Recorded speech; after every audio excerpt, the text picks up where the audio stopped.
Olá a todos, bem-vindos de volta ao canal 3D7 Info. No vídeo de hoje, vou mostrar como alterar o brilho do painel em qualquer carro da MG.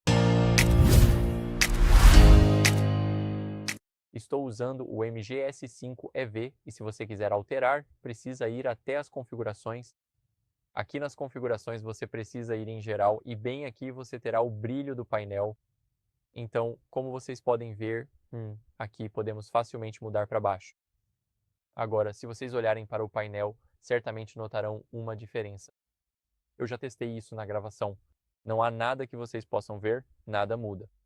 Mas sempre que vocês alterarem isso no carro de vocês, certamente notarão a diferença.